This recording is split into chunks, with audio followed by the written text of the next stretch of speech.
నమస్తే, welcome to prime time debate. ఆంధ్రప్రదేశ్లో రాజకీయ పరిణామాలు శరవేగంగా మారుతూ ఉన్నాయి. ఒక పక్క కూటమి ప్రభుత్వం ఎన్నికల ముందు ఇచ్చిన హామీలను ఒక్కొక్కటిగా నెరవేర్చుకుంటూ అభివృద్ధి దిశగా ముందుకు వెళ్తుంటే వైసీపీ పార్టీ ఏమో అధపాతాళానికి పడిపోతున్నట్టు కనిపిస్తోంది. ఇప్పటికే ఆ పార్టీ నుంచి విజయసాయిరెడ్డి బయటకు వచ్చిన నేపథ్యంలో దానిపైన జగన్మోహన్ రెడ్డి గారు స్పందించడం, దానికి ఈరోజు విజయసాయిరెడ్డి గారు కౌంటర్ ఇవ్వడం, ఇవన్నీ మనం చూస్తుంటే మరోపక్క మరి ఆంధ్రప్రదేశ్లో టీడీపీ కూటమి కార్యకర్తలు ఆశించినట్టుగా ఎంక్వైరీ టైం కూడా స్టార్ట్ అయినట్టు కనిపిస్తోంది. ఇప్పుడు ఒక్కొక్కరుగా ఇటు చూస్తే రామ్ గోపాల్ వర్మ కావచ్చు, అటు చూస్తే రఘురామకృష్ణరాజు గారి కేసులో ప్రభావతి గారు కావచ్చు, ఈరోజు ఎంక్వైరీకి పోలీసులు పిలిచిన నేపథ్యంలో అటువైపుగా ఏం జరగబోతుంది అన్న ఉత్కంఠ అయితే నెలకొంది. ఓవరాల్గా ఇటు మరి వైసీపీలో నెలకొన్నటువంటి పరిణామాలు, అలాగే ఈ ఎంక్వైరీ టైం, వీటన్నింటి గురించి ఈరోజు డిబేట్లో చర్చించే ప్రయత్నం చేద్దాం. మనతో పాటు డిబేట్లో పార్టిసిపేట్ చేసేందుకు స్టూడియోలో ఉన్నారు సీనియర్ జర్నలిస్ట్ సత్యమూర్తి గారు, అలాగే మరో సీనియర్ పొలిటికల్ అనలిస్ట్ అంకమరావు గారు. నమస్కారం సార్. నమస్కారం అండి. నమస్కారం సార్. సార్, అంకమరావు గారు, ఆంధ్రప్రదేశ్లో పరిణామాలు చూస్తుంటే కొంచెం అంటే కూటమి ప్రభుత్వం ఇచ్చిన హామీలు ఒక్కొక్కటిగా నెరవేరుస్తుంది. మరి జగన్మోహన్ రెడ్డి గారు ఏమో అసలు ఏమీ కూటమి ఇచ్చిన హామీలను నెరవేర్చట్లేదు, ఇంకా సంక్షేమ పథకాలు అమలు అవ్వట్లేదు అని చెప్పి ఏదో ఒకటి నింద వేయాలి అన్నట్టు వేస్తున్నట్టయితే కనిపిస్తోంది. సో ముఖ్యంగా చూసుకుంటే మరి ఎదుట అధికార పార్టీ మీద నింద వేయడం అటు నుంచి అసలు ఆయన పార్టీ గురించి ఏం జరుగుతుందో తెలుసుకునే ధ్యాసలో జగన్మోహన్ రెడ్డి గారు ఉన్నట్లేరు. సో విజయసాయిరెడ్డి గారు కూడా మరి విశ్వసనీయత గురించి కూడా మాట్లాడటం జరిగింది నిన్న జగన్మోహన్ రెడ్డి గారు కౌంటర్ ఇచ్చిన నేపథ్యంలో. మరి విశ్వసనీయత ఇద్దరిలో ఎవరికి ఉందంటారు, మీరేం చెప్తారు? ఇద్దరికి ఎక్కువే ఉంది విశ్వసనీయత. ఎందుకంటే నీ పార్టీలో నేను ఉండటం లేదు, నువ్వు పనికిమాలిన అడివి, నీ పార్టీ నాకు పనికిరాదు అని చెప్పని వెళ్ళాడని చెప్పని ప్రజలు భావించే విధంగా అతను బయటికి వెళ్ళాడు. నా పార్టీలో నువ్వు బయటికి వెళ్ళలేదు, నేను ఇంకా నా పార్టీలోనే ఉండవు, నేను చెప్పిన మాట వినాలని చెప్పని ఇంకా పార్టీ నుంచి బహిష్కరించలేదు. పార్టీలోనే ఉన్నాడండి. పార్టీ నిర్ణయం ఇంకా అతను రాజీనామా ఆమోదించలేదు. ఇది గమనించుకోవాలి. ఇప్పుడు ఆయన ఏంటంటే ఒక ఆయన తోమలపావుతో కొడుతున్నాడు, రెండో ఆయనేమో కర్ర అని చెప్పి చూపిస్తున్నాడు, కానీ అది కూడా మన కొబ్బరి ఈయనతో కొడుతున్నాడు. అంటే వాళ్ళిద్దరూ కూడా కలిసి ఆడుతున్న నాటకాన్ని రక్తి కట్టించే క్రమంలో వాళ్ళ మీద వస్తున్నటువంటి అభియోగాలకు సంబంధించి, అలాగే ప్రభుత్వం తీసుకొస్తున్నటువంటి అభివృద్ధి కార్యక్రమాలకు సంబంధించి ప్రజల్లో చర్చ జరగకుండా ఉండటం కోసం వాళ్ళిద్దరు కలిసి ఆడుతున్న నాటకం అని చెప్పి అయితే నేను గట్టిగా చెప్పగలను. ఎట్టి పరిస్థితుల్లో కూడా ఇందుట్లో ఎలాంటి సందేహపడాల్సిన అవసరం ఏమీ లేదు. మామూలుగా అతను కనుక ఇప్పుడు జగన్మోహన్ రెడ్డి మాట్లాడాడు ఏమని, బయటికి వెళ్ళే వాళ్ళకి విశ్వసనీయత లేదు, భయపడి వెళ్ళారా, లేదా ప్రలోభాలకు లొంగారా, అలాగే రాజకీయాల గురించి చాలా స్పష్టంగా మాట్లాడాడు. అలాగే మరి ఏమని మాట్లాడాడు, నేను 16 నెలలు జైలు జీవితం గడిపొచ్చాను, అయినా నేను ముఖ్యమంత్రి కాలేదా, మీరు ఎందుకు భయపడాలి, ఏమవుతుంది, 3 నెలలు బయటకు వస్తారు అభియోగం ఏదన్నా మోపితే, అంతేగాని దాని గురించి పెద్ద విశేషంగా ఎందుకు తీసుకుంటారు అని చెప్పని అన్నాడు. అన్నప్పుడు ఇంకో మాట కూడా అన్నాడు, ఇట్టాగని చెప్పి గతంలో అన్నట్టుగా ఇంటర్వ్యూ కూడా బేకలేరు కదా అన్నాడు. గమనించుకోవాలి. ఇప్పుడు నిజంగా వీళ్ళిద్దరి మధ్య వైరం ఉందనుకుంటే జగన్మోహన్ రెడ్డి అన్న మాటలకి నువ్వేం చేసుకుంటావు చేసుకున్నా ఇంటర్కో బీక్కుమని అన్నాడా అతను విజయసాయిరెడ్డి? చాలామంది అదే మాట అన్నట్టు అంటున్నారు. నిజంగా ఆ మాట అనే ధైర్యం కానీ దమ్ము కానీ ఆ యొక్క గుండె నిబ్బరం కానీ విజయసాయిరెడ్డికి ఉందని చెప్పని వీళ్ళు భావిస్తున్నారా? నేనైతే ఎట్టి పరిస్థితిలో కూడా భావించట్లా. రెండోది అతనేమన్నాడు, విశ్వసనీయత అనేది నాకు మాత్రమే ఉంది, నా క్యారెక్టర్ ఉంది, నా క్యారెక్టర్ నేను ఎప్పుడు చెడగొట్టుకోలేదు, నేను తప్పు చేయలేదన్నట్టు సమాధానం ఇచ్చాడు. అసలు ఇంతవరకు నువ్వు 2004 తర్వాత ఈ కార్యక్రమంలో పాల్గొని జగన్మోహన్ రెడ్డికి ఆస్తులు ఎలా సమకూర్చి పెట్టాలి, ప్రజల దగ్గర ఉన్నటువంటి ప్రభుత్వ భూముల్ని ఎవరైతే స్వతంత్ర వ్యాపారస్తులకు అప్పచెప్పేసి ఆ డబ్బులు వెనక్కి మలుచుకొని ఇతనికి లబ్ధి చేకూర్చే విధంగా ఇతను ఏ విధంగా చేయాలో చేసిన దానికి ప్రతిదీ ఆ రోజు ఎవరు ఈ తెలుగుదేశం పార్టీ వాళ్ళు మాట్లాడలేదు కదండి. తెలుగుదేశం పార్టీ వాళ్ళు అతని గురించి ఫిర్యాదు చేయలేదు కదా. కాంగ్రెస్ పార్టీ షాద్ నగర్ శాసనసభ్యుడు శంకర్రావు గారు ఫిర్యాదు చేస్తే దాన్ని హైకోర్టు సుమోటోగా స్వీకరించేసి వాళ్ళు విచారణ చేయమన్న తర్వాత వచ్చిన తర్వాత వీళ్ళు ఇతను చేశారని చెప్పని తెలుగుదేశం పార్టీ వాళ్ళు దాంట్లో ఇంప్లీట్ అయ్యారు. మొట్టమొదటి వీళ్ళైతే చేయలేదు కదా. మరి చేసిన దాంట్లో సాక్ష్యాధారాలు సహా మొత్తం పొందుపరిచి అతను మొట్టమొదటి వైశ్య బ్యాంకులో చేరి అక్కడి నుంచి ధనాన్ని జగన్మోహన్ రెడ్డికి సంబంధించిన డొల్ల కంపెనీలకి తరలించేసి ఆ తర్వాత మార్చెల్లి అక్కడి నుంచి మళ్ళీ రుణాలు ఇతనికి తరలించేసేసి కలకత్తాలో ఊరు పేరు లేనిది ఒకే అపార్ట్మెంట్లో కొన్ని పదుల సంఖ్యలో ఏదో వ్యాపార సంస్థలను నెలకొల్పేసి ఆ డబ్బులు దారి మళ్లించిన తర్వాత క్రిట్ఫో చేసుకున్న తర్వాత అక్కడ ఆపేసుకొని నువ్వు వేరే సాటుకు వెళ్ళిపోయావు. ఎక్కడికి వెళ్ళిపోయావు? అంతలో ఇతను చనిపోయాడు కాబట్టి, పార్టీ పెట్టుకోవడానికి వచ్చాడు కాబట్టి, పక్కనే ఉండవు కాబట్టి, అతనితో పాటు 16 నెలలు నువ్వు కూడా కారాగారవాసం చేసావు కాబట్టి, నువ్వు బయటికి వెళ్తే ఈ కుంభకోణాలు ఎక్కడో బయటకు వస్తాయి కాబట్టి నిన్ను 2వ ప్లేస్లో పెట్టారు. జగన్మోహన్ రెడ్డితో పాటు ముద్దాయిగా 2వ స్థానంలో ఉన్నాడు అభియోగాలకు సంబంధించి. జగన్మోహన్ రెడ్డితో పాటు అతని పార్టీలో 2వ స్థానంలో ఉన్నాడు. అందుకనే జగన్మోహన్ రెడ్డి 2 సార్లు రాజ్యసభ సభ్యుడు ఇచ్చాడు సత్యమూర్తి గారు. అన్నీ 2. మొన్న కేవీ రావు కూడా ఇతను 2వ ముద్దాయిగానే పెట్టాడు. కాబట్టి ఇవన్నీ కూడా ఒకసారి గమనించుకుంటా ఉంటే ఏది కూడా ఇప్పటి వరకు నాకు తెలిసినంత వరకు పైకి మాట్లాడుకుంటున్నారే తప్ప వాళ్ళిద్దరు కలిసే ఉన్నారని అయితే నేను భావిస్తున్నాను. అంకమరావు గారు చెప్పిన దానికి కొంచెం కంటిన్యూషన్ చెప్పాలనిపించి నేను చెప్తున్నాను. విజయసాయి రెడ్డిని ఏమన్నాడు అంటే అతనికి క్రెడిబిలిటీ లేదు అన్నాడు. జగన్మోహన్ రెడ్డి నిండు అందరి ముందర పబ్లిక్లో చెప్పాడు ఇతనికి క్రెడిబిలిటీ లేదు, ఇతను ఎవరో ప్రలోభ పెడితే లొంగిపోయాడు, క్రెడిబిలిటీ లేదు అన్నా కానీ కొంతవరకు భరించవచ్చు, కానీ ఇతను వేరే వాళ్ళు బెదిరిస్తే బెదిరిపోయాడు అని చెప్పాడు. ఇప్పుడు నిజంగా అంకమరావు గారు చెప్పినట్టు వాళ్ళిద్దరూ ఒకటి కాకపోతే, అంటే వాళ్ళిద్దరూ దీన్ని ముసుగులో గుద్దులాటలాగా కాకపోతే, నిజంగా వాళ్ళిద్దరి మధ్య విభేదాలు ఉంటే, నువ్వు నీ మీద ఇంత నీచమైన ఆరోపణలు చేశాడు కదా జగన్మోహన్ రెడ్డి, విజయసాయి రెడ్డి బయటికి రా, ఇప్పుడు చెప్పు జగన్మోహన్ రెడ్డి అక్రమాస్తులు ఎట్లా వచ్చినాయో చెప్పు, జగన్మోహన్ రెడ్డి సూట్ కేస్ కంపెనీలు ఎట్లా పెట్టాడో చెప్పు, జగన్మోహన్ రెడ్డి ఎన్ని లక్షల కోట్లు కొట్టేశాడో చెప్పు ఇప్పుడు బయటకు వచ్చి. నీ క్రెడిబిలిటీ మళ్ళీ నీకు నిలబడాలి అంటే నువ్వు బయటికి రా, నువ్వు బయటికి వచ్చి జగన్మోహన్ రెడ్డి బండారం బయట పెడితే అప్పుడు నేనే చెప్తా అంకమరావు గారు మీరు చెప్పింది తప్పండి, నా విజయసాయి రెడ్డిను జగన్మోహన్ రెడ్డి లేదు వాళ్ళు లాలిచ్చి పడలేదు అని నేను అంకమరావు గారికి చెప్తా. నువ్వేం చేయాలి విజయసాయి రెడ్డి? నేను వెళ్ళి న్యాయస్థానానికి నువ్వు బయటికి రా, నువ్వు వచ్చి చెప్పు ఎన్ని సూట్ కేస్ కంపెనీలు ఎట్లా పెట్టించావో చెప్పు.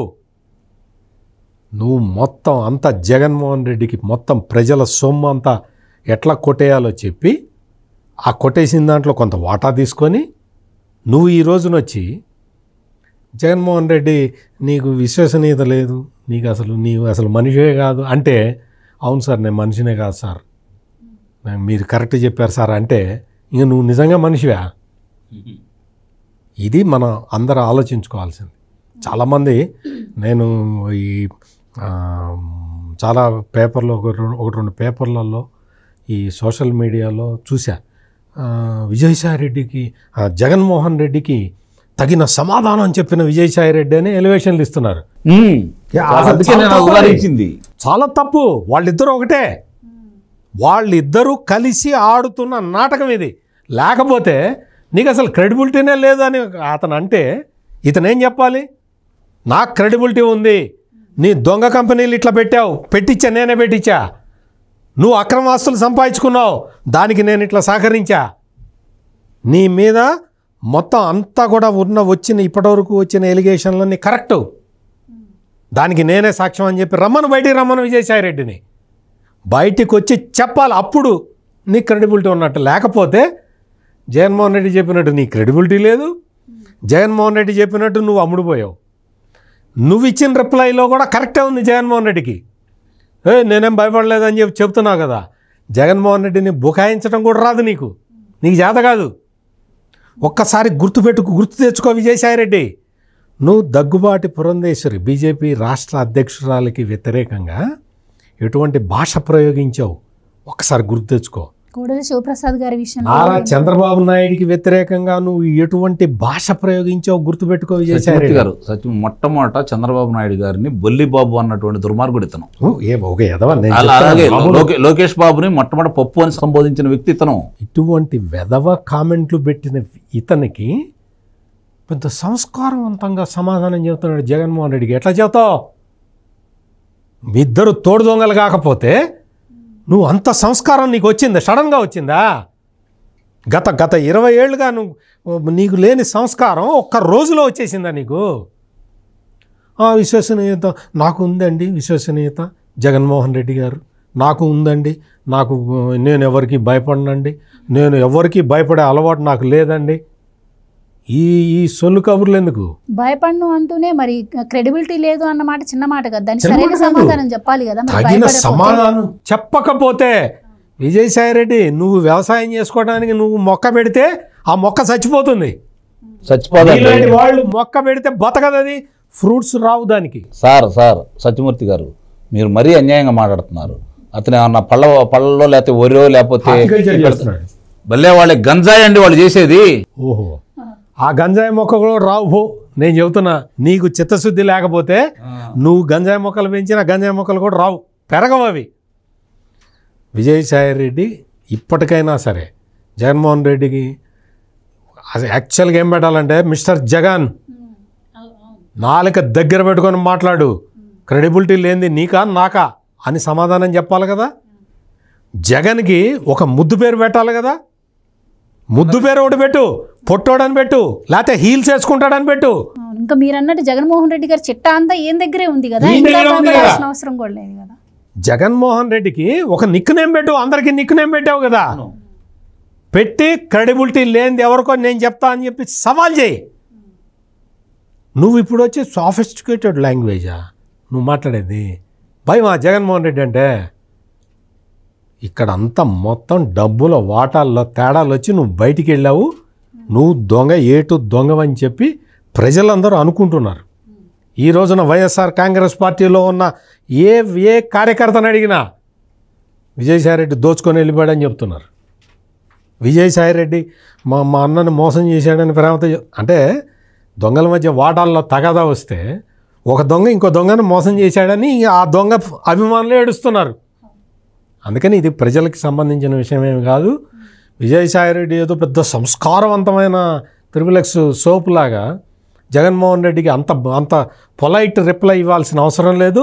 అతనేమి తప్పు చేయకపోతే, అతని ఈ కేసుల్లో నేను ఏటూని కాదు, ప్రాఫిట్ అంతా జగన్మోహన్ రెడ్డి తీసుకున్నాడు, కేసు నా మీద పెట్టించాడని చెప్పి కనుక విజయసాయిరెడ్డి నిజంగా భావిస్తే, అందులో వాటా తీసుకొని వ్యక్తి అయితే మొత్తం వచ్చి సూట్ కేసు కంపెనీలు ఎట్టబెట్టావో చెప్పు.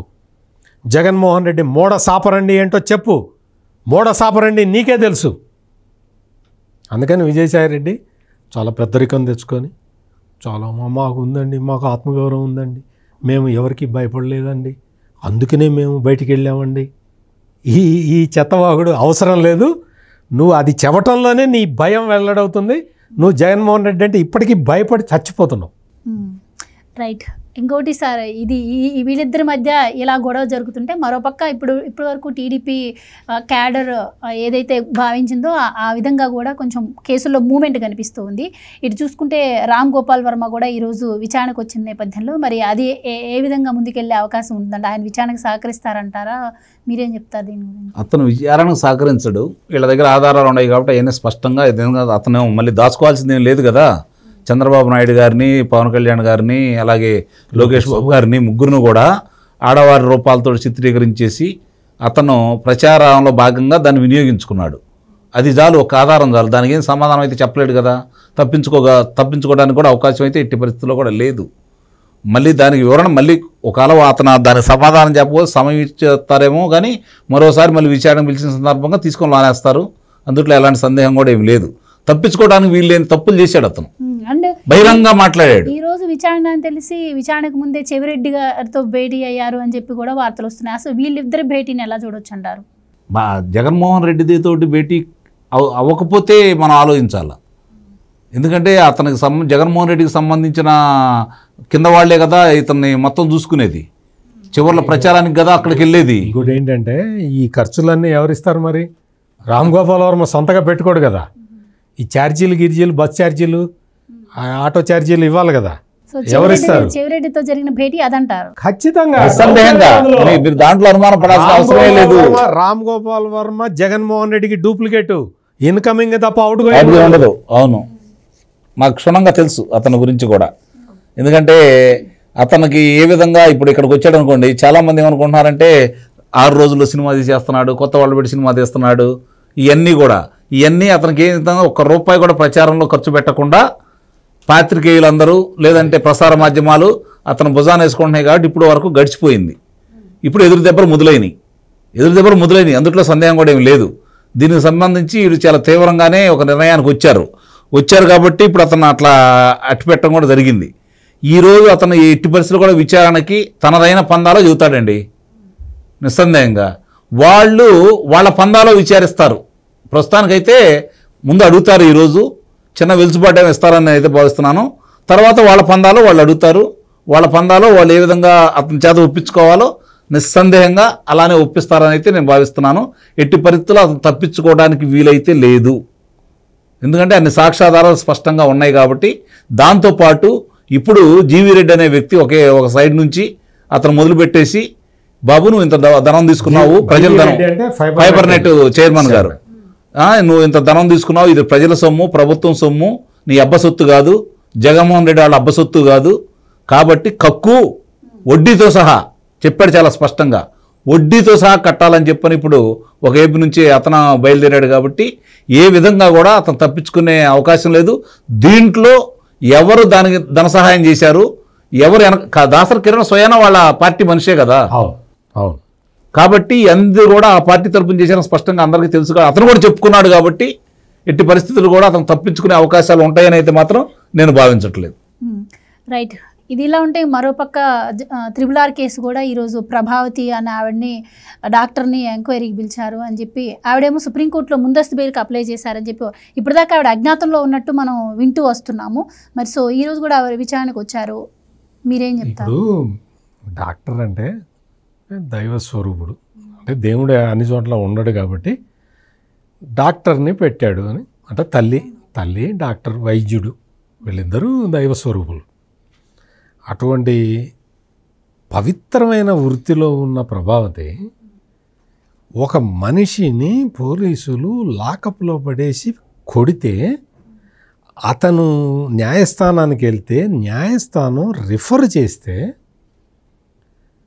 ఒక మహిళ అయ్యుండి ఒక తల్లిలాగా చూసి పేషెంట్ని చూసి పేషెంట్ మీద దెబ్బలు ఉన్నాయి, ఇతనికి ఏదో ఒక అన్యాయం జరిగింది అని రిపోర్ట్ ఇవ్వాల్సిన ఒక డాక్టర్ ప్రధానమైన పొజిషన్లో ఉండి, ఆమె భర్త వైసీపీ లీడర్ కాబట్టి ఆమె భర్తకి వీళ్ళు ఫోన్ చేసి అప్పుడు చాలా కీలకమైన వ్యక్తులు చాలామంది ఉన్నారు కదా, వాళ్ళు ఫోన్ చేసి ఆయన చెబితే ఏమొచ్చి మొత్తం అక్కడ అది మొత్తం టెస్ట్ చేసిన డాక్టర్ ఇచ్చిన రిపోర్టు మొత్తాన్ని ప్రభావతి మార్చేసి, అసలు ఎటువంటి రఘురామకృష్ణరాజు ఒంటి మీద గాయాలు లేవు, చాలా ఇప్పుడే ఫ్రెష్గా బాత్ టబ్లో స్నానం చేసి వచ్చినట్టుగా నిగనిగలాడుతున్నాడు అని రిపోర్ట్ ఇవ్వటం అంటే అసలు వైద్య వృత్తికి కళంకం తేవడం ఒకటి.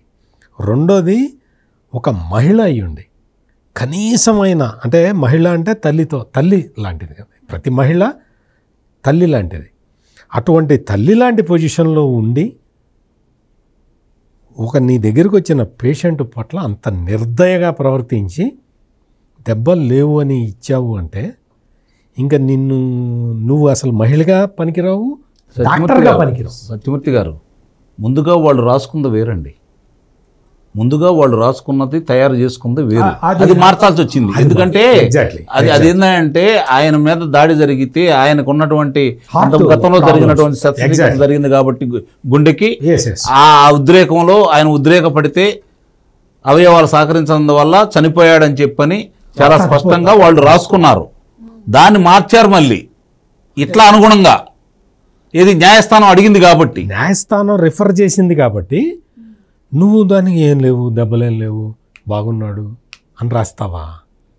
నీ తుచ్చమైన ఉద్యోగం, నీ ఉద్యోగం అసలు నువ్వు ఆ హాస్పిటల్కి సూపరింటెండెంట్గా నువ్వు పనికొస్తావు? అసలు ఆ ఉద్యోగం కోసం ఒక మనిషి చచ్చిపోతున్నా కానీ కాపాడవా? డాక్టర్ అయ్యి ఉండే నీ రాజకీయమే నీకు ప్రధానమా? అంటే వాళ్ళ హస్బెండ్ వైసీపీ పార్టీకి సంబంధించినటువంటి భర్త చెబితే అంత పతివ్రత, భర్త ఏం చెప్పినా జవదాటదా? మరి పోనీ భర్త మంచివాడైతే ఏదైనా చెబితే వినొచ్చు, నువ్వు అక్కడ వాళ్ళతో కలిసి ఉన్న వ్యక్తి వచ్చి చెప్తుంటే అవన్నీ కాదమ్మా, నువ్వు డాక్టర్ అయి ఉండి నిష్పక్షపాతంగా రిపోర్ట్ ఇవ్వాలి, రిపోర్టుని ట్యాంపర్ చేశావు, నువ్వు ట్యాంపర్ చేసావన్న విషయం చాలా స్పష్టంగా అందరికీ అర్థమైంది. ఎట్లా అర్థమైంది? సుప్రీంకోర్టుకి వెళ్తే రఘురామకృష్ణరాజు సుప్రీంకోర్టు సికింద్రాబాదులో ఉన్న మిలిటరీ హాస్పిటల్కి రిఫర్ చేస్తే సికింద్రాబాద్ మిలిటరీ హాస్పిటల్ దగ్గరికి ఇదే జగన్మోహన్ రెడ్డి అప్పట్లో టీటీడీ జేఈగా ఉన్న ధర్మారెడ్డిని పంపించి, ధర్మారెడ్డి డిఫెన్స్లో పనిచేస్తాడనమాట. అందుకని ఆ డిఫెన్స్ కాంటాక్ట్స్ని ఉపయోగించుకొని, Dharmareddy parent department defence accounts అనమాట, ఆ డిఫెన్స్లో ఉన్న తన పూర్వ పరిచయాలను ఉపయోగించుకొని ఇక్కడ ఇన్ఫ్లుయెన్స్ చేసి ఈ రిపోర్ట్ను కూడా ట్యాంపర్ చేద్దాం అనుకున్నారు. సికింద్రాబాద్ సికింద్రాబాద్ మిలిటరీ హాస్పిటల్ వాళ్ళు ఇచ్చే రిపోర్టు కూడా తప్పుడు రిపోర్ట్ వచ్చేలాగా చేద్దామని ప్లాన్ చేశారు.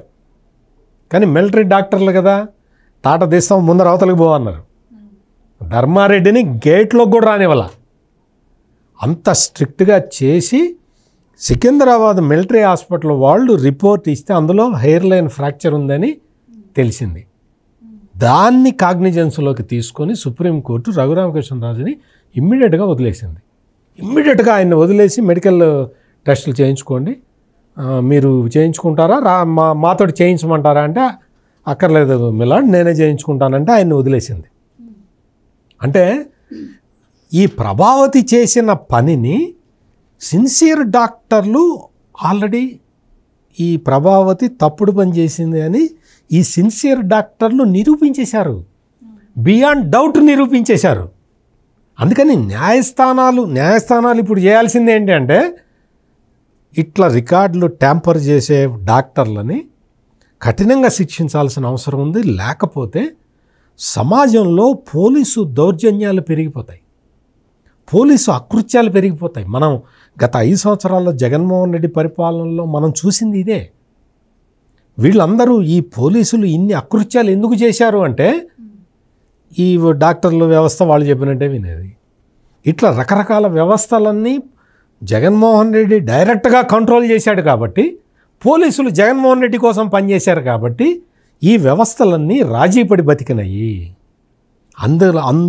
అందుకు ప్రధానమైన సాక్ష్యం ఈ ప్రభావతి ప్రవర్తించిన తీరు వైద్యలోకం మొత్తం తల దించుకునేలాగా ఉంది. కాబట్టి she has to face rough weather.